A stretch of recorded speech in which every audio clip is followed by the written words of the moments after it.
Hi guys, welcome back to the channel. I would like to actually prep and paint the underside of the pan, but there's a lot of stuff I need to remove first.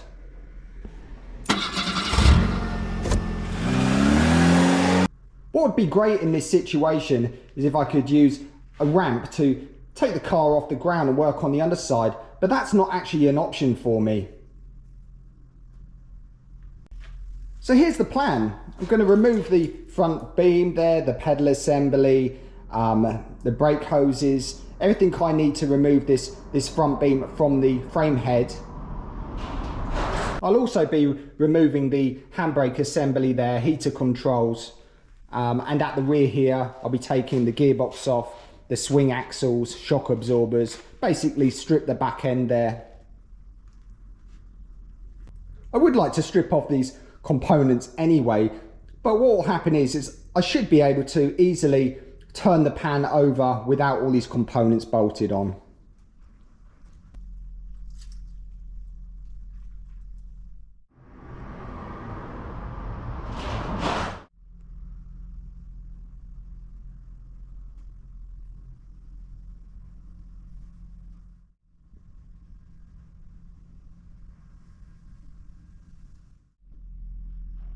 I'm going to start by stripping down this front end here and removing this front beam. But something interesting that I'd like to show you guys are these supports here that are connected to the lower section of the beam.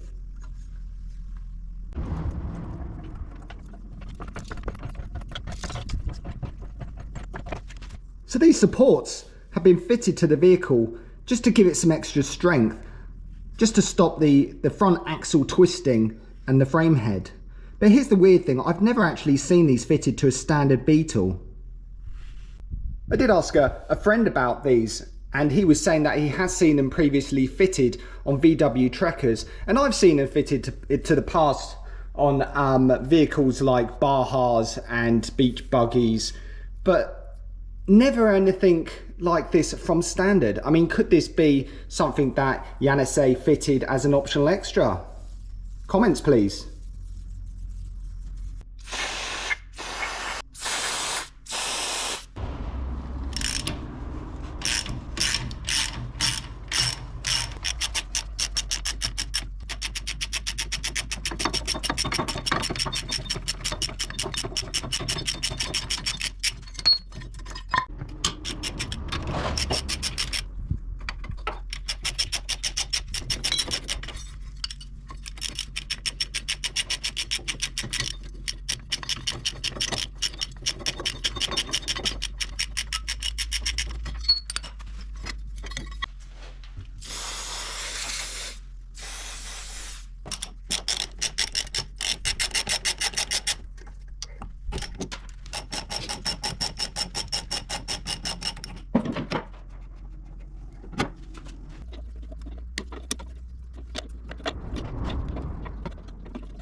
This is a single circuit type brake master cylinder, and a lot of early classic vehicles were fitted with this.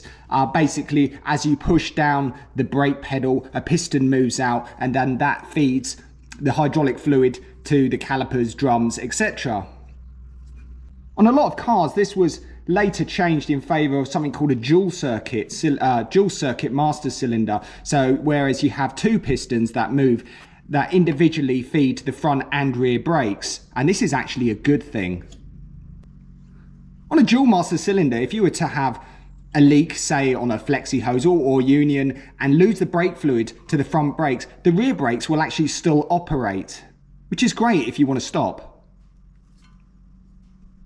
So as you can imagine, if you've only got a single piston in there and it's feeding all the brakes, if you were to lose fluid out of one of the brakes, you will actually lose all of the brakes.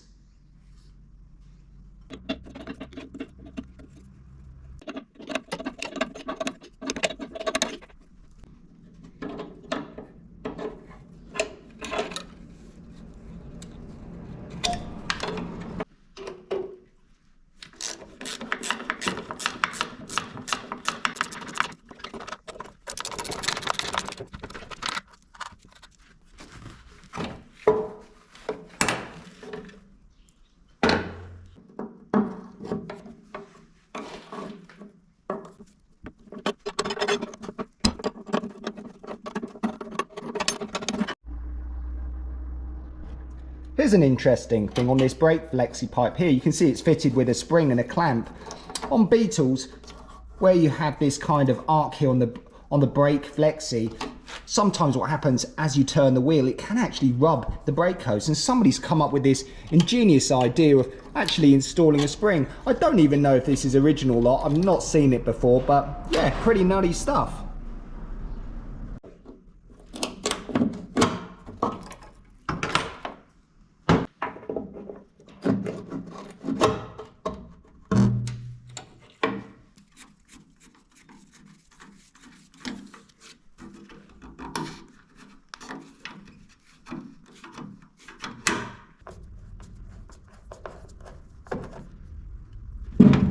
It's strange how this cover's actually fitted upside down. Sloppy gear change on a Beetle's nothing new. One of the problems could be this here, which is actually the rear coupling or UJ. They tend to get a lot of play on these bushes. Another area is actually here on this shift rod. In here is actually a bush. It's suspended by a little bracket. You can hear there, the bush is no longer with us. This can cause all sorts of problems. A tiny bit of play here and a tiny bit of play on that UJ causes a bigger problem at the back. A lot of times people don't change this bush as it is a bit tricky. It's not the case of just taking it out. You actually have to withdraw this whole rod, but you actually have to do it this way through the front of the car. And that's what this cover plate's for. You can undo those M6 10mm headed bolts, withdraw that, and unbolt the rod and withdraw it from the front of the car. Then it's a case of just putting the new bush in there and feeding the rod back in again. So if you've ever wondered what this cover plate's for, and also the cutout here, which is actually a disc on a later Beetle on the front of the valance. Now you know, this is actually where you withdraw the shift rod through the vehicle. So next up will just be unbolting and removing this pedal assembly here. It's pretty basic stuff actually. This here's the arm for the throttle cable, and it runs through this hollow shaft here, and it's actually connected just behind this cover. That's where you'll find the actual throttle cable. The pedal assembly itself is actually bolted through the floor here and is supported by a couple of bolts here. And inside here, you'll find an arm that actually holds the back of the clutch cable.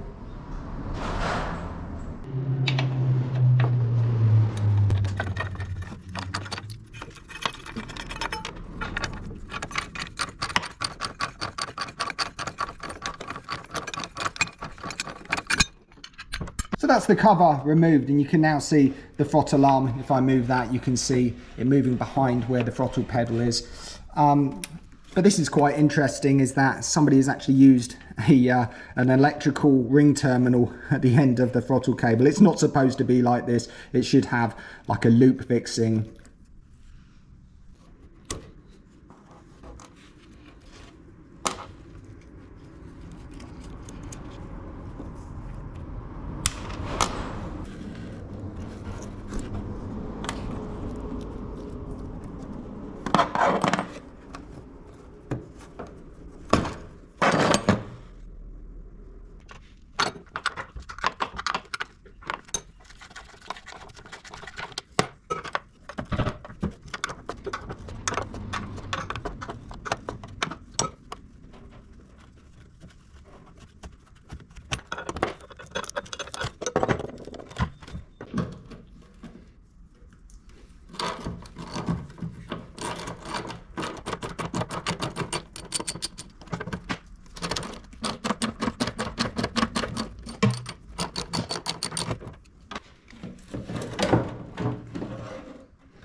So just here you can see that there's the hook that connects the clutch cable, and as you move the clutch up and down, you'll actually pull the cable and that goes inside the tunnel.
just as a quick note here, if you ever find yourself replacing these axle boots on a Beetle, on a swing axle, don't do it like this. You'll notice that somebody's actually bolted this in line with this here.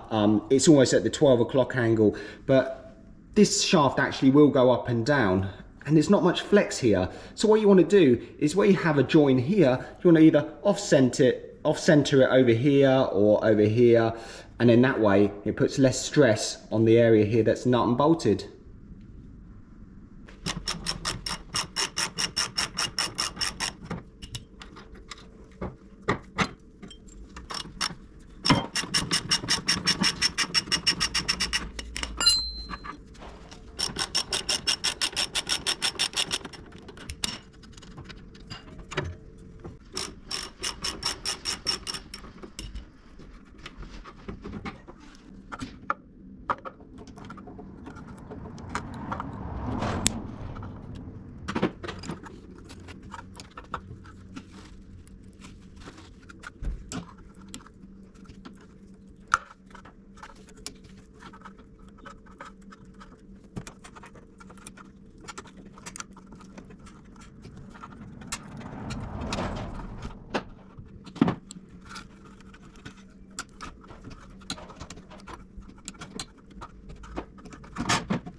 So I'm just about to unbolt this axle tube here from this spring plate, but something I just want to show you first.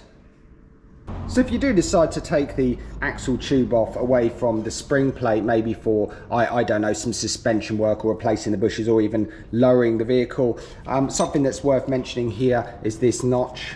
That's supposed to line up with a notch actually on the spring plate itself. In my case it doesn't, but I think that's where somebody's taken it apart in the past and not lined it back up. But what is a good idea is if you're doing work on the suspension and you're planning on putting it back together, just put a tiny bit of Tipp-Ex there. If you're doing a restoration, maybe it's worthwhile just using a chisel and just putting a line just there so you can line all this suspension up, put it exactly back where it's supposed to be.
Okay, that's the pan stripped down and flipped over there, so you can really see what's going on the underside now. So I think what's next is I really need to remove all this old under seal, see if there's any horror stories underneath.